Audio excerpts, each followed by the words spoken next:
Welcome to Hersing University NU 640 Introduction to Women's Health Across the Lifespan.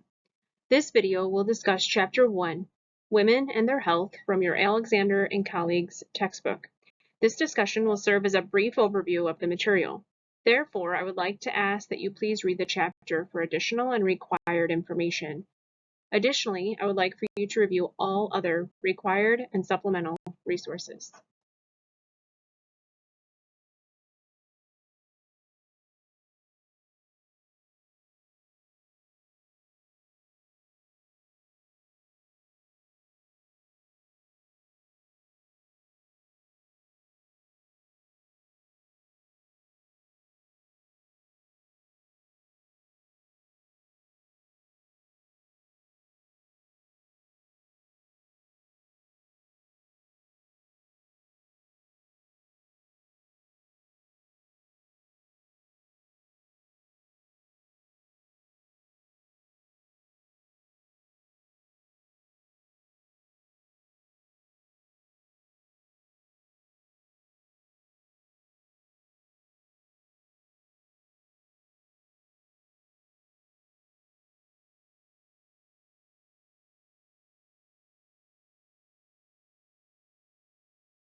Differences in the life circumstances of women are influenced through a number of ways.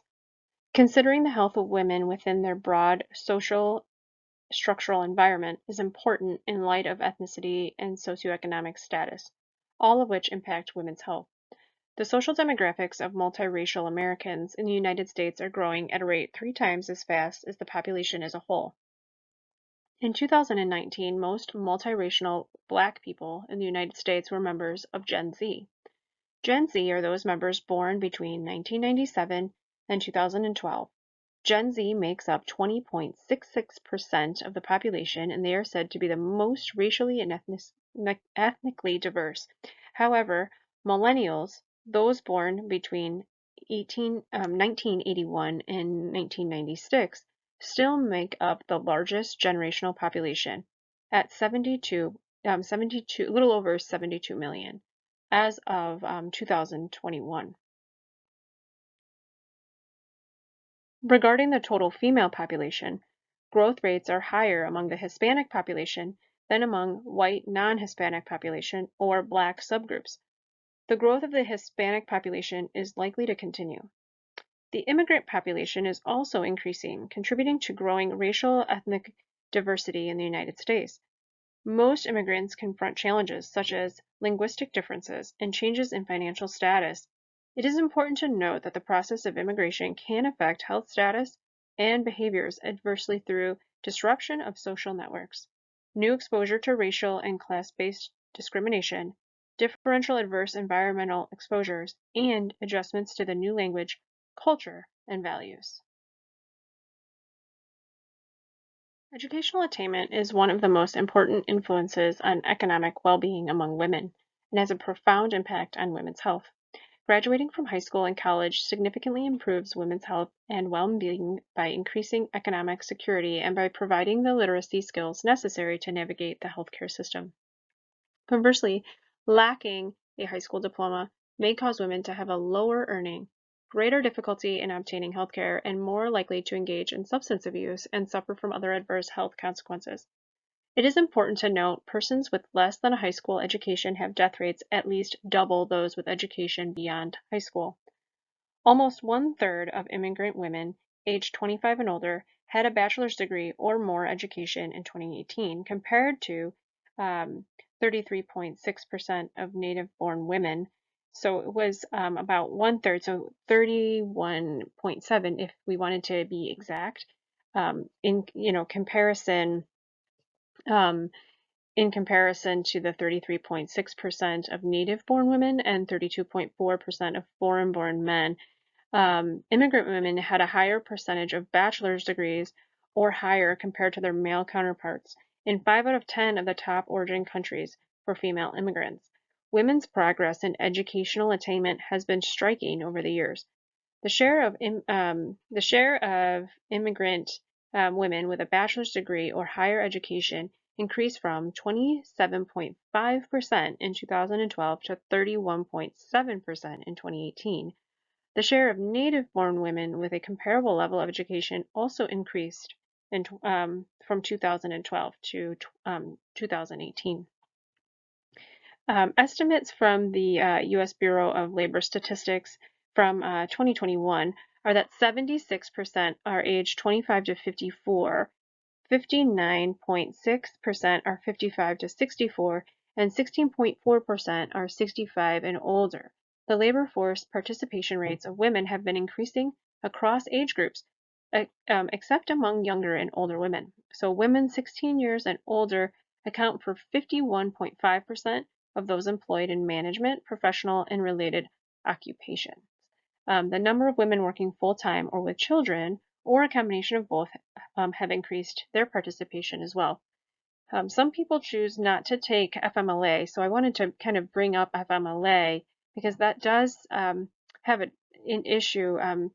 There's some positives and benefits, of course, but what we've seen is that some people, some women, really don't choose to take their FMLA. So although they really should take it, they often forego it for various reasons.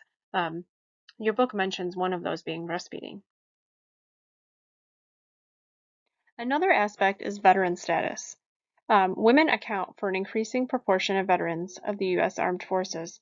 In 2020, 1.7 million women were veterans in the armed forces. Continuous changes in the military roles of women, as well as their multiple deployments and blurring of combat and non-combat operations, suggest that the needs of these women may differ greatly from those women veterans from previous generations. As a provider, you must make note that military sexual trauma, sexual assault, and/or severe and threatening sexual harassment occurs during military service and have been identified in 15% of women and 7% of men. Military sexual trauma, along with deployment to war zones and combat exposure, increases the risk of post-traumatic stress disorder, depression, and substance abuse. We will review this further in Chapter 3. Between 2019 and 2020, poverty rates increased for married couple families and families with a female household.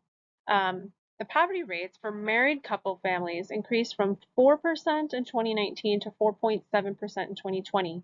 For families with a female household, the rate increased from 22.2% in 2019 to 23.4% in 2020. And the poverty rate for families with a male head of the household was 11.4% in 2020. Dramatic changes have also occurred in family formation and marriage patterns since the mid-1960s. A large amount of women and men are now postponing marriage and choosing to never marry. An important change in marital status patterns has been the large increase in cohabitation among unmarried couples. There has also been a significant increase in the percentage of people over the age of 15 who have never been married, from 23% in 1950 to 34% in 2021. Living arrangements for young adults ages 18 to 24 differ greatly now compared to before as well. They represent approximately 58% of the population still living with a parent home. In addition to contributing solely or significantly to their family's income through employment, many women are the main caregivers of their children and aging parents for their family. Therefore, women often put their health at risk by struggling to meet the demands of both work and family care. We will review this further in Chapter 18. The overall trend in declining birth rates, however, is largely due to women's changing roles, employment shifts, and advances in reproductive health.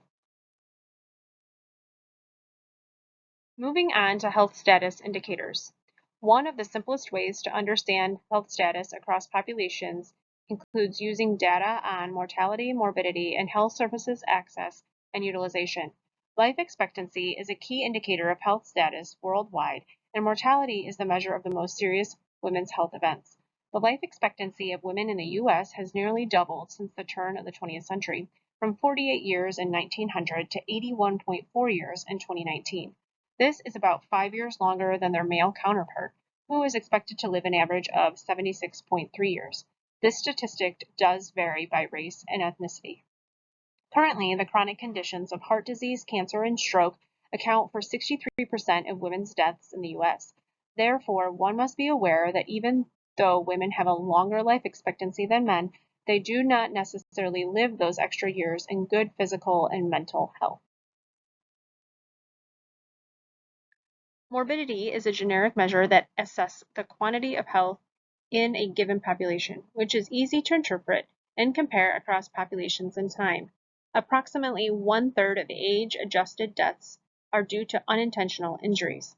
Age 1 to 9, 31%, ages 10 to 24, 38.1%, and ages 25 to 44, 34.2%, make up one-third age-adjusted population.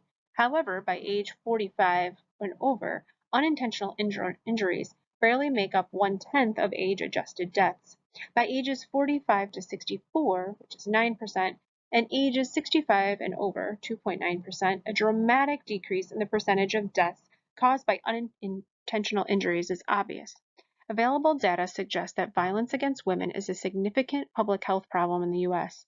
The term violence encompasses a broad range of issues, including physical violence, sexual violence, threats of physical and/or sexual violence, stalking, and psychological and emotional abuse.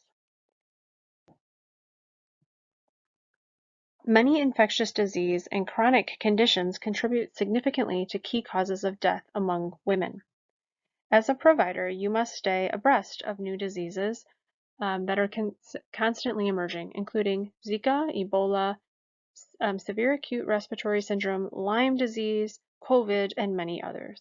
Among women, populations of particular concern include pregnant women, immigrants, and refugees. Additionally, as women progress from childbearing ages through menopause and to postmenopause years, the prevalence of chronic conditions increases, with an associated shift to conditions linked to environmental factors. Women are more likely to report arthritis, cataracts, orthopedic impairment, thyroid disease, diabetes, hypertension, varicose veins, chronic bronchitis, and asthma, whereas men are more likely to report visual impairment, hearing impairment, and heart disease. Women access healthcare through a variety of sources, with numerous factors affecting how they obtain services. Given the consolidations of the healthcare system, the shift to managed care, and the decreased public funding of healthcare and health-related programs, the changes in healthcare delivery have serious implications for women's healthcare utilization. Access to healthcare is important for preventative care and for prompt treatment of illness and injury. Indicators of healthcare access and utilization include use of preventative services, outpatient care, and inpatient care, and access to these varies by health insurance status, poverty status, and race ethnicity. The last decade of the 21st century was a time of significant advancements in women's health. Increased attention has brought changes in health services, such as freestanding birth centers, the development of academic coursework in women's health for professionals and the general public, and advances in research about women's health. For example, the human genome research has revealed new understandings about sex differences that may have profound implications for women's health. Similarly, the effects of women's environmental exposures on their health have gained scientific attention. Literature has shown that women's health can be impacted by the products they use. Lastly, it is important to make note of globalization as economic forces move women into a global economy. Women are at risk for violence, rape, trafficking, and abuse. The state of women's healthcare today is a direct reflection of women's status and position in society. To date, many healthcare advances have been made under the rubric of women's health. However, there is still a long way to go before all women receive comprehensive, compassionate healthcare services that address the complexity and diversity of how women live their lives and experience health and disease. Future and emerging issues for women's health need to address the effects of demographic and sociocultural change on women's health, and also focus on the impact of such changes on the healthcare system and the ability of women to access appropriate, high-quality care.